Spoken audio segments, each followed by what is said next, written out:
Енді екіншісін шығаратын болсақ, барлығын жаңағыдай түсіндіріп отырудың қажеті жоқ. Оңай жолмен шығара береміз. Түсінікті деп ойлаймын. Екіншісі бізде 7 қосылған x көбейтілген 2 азайтылған x. Яғни бұл дейді 0-ден кіші деп тұр. Яғни 0-ден кіші болу үшін онда бізде минус шығу керек деген сөз.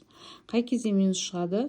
Егер бірінші біздің мынау көбейткішіміз ішінен мына екеуін қосқан кезде бізде 10 таңба шықса, онда мына екеуін азайтқан кезде осы жақшаның ішінен бізде теріс таңба шығу керек.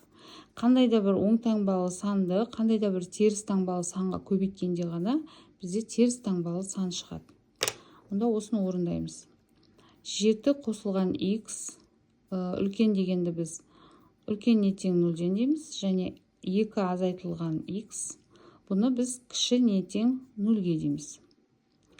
Осымен жүйе құрамыз. Сонда мынау 7-ні мұнда ауыстырамыз. Сонда бізде x үлкен не тең минус 7-ден.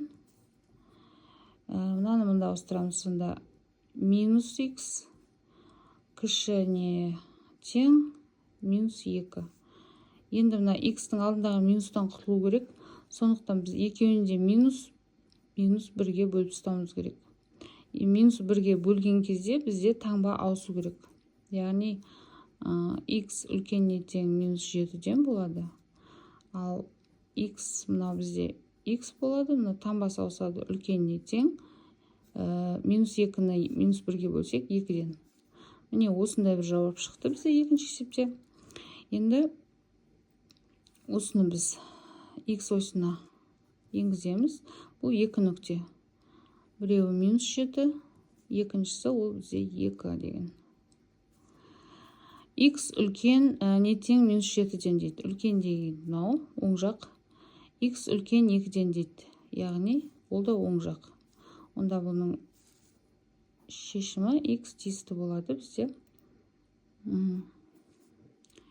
Екеуіне де қатысты аралық ол мынау аралық. Яғни 2-ден плюс шексіздікке дейін.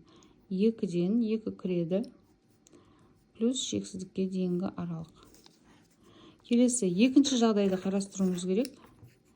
Теріс таңба шығу үшін, егер біріншісі минус болса, теріс таңбамен шықса, ал екінші жақшамыз бізде 10 таңбамен шығу керек ондай болса. Онда осы екеуін жазамыз. 7 қосылған x минус деген кіші не тең 0. 2 минус x ол бізде плюс деп тұр. Үлкен не тең 0.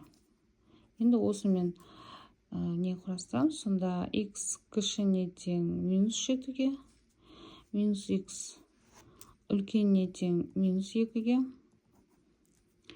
x кіші не тең минус 7-ге.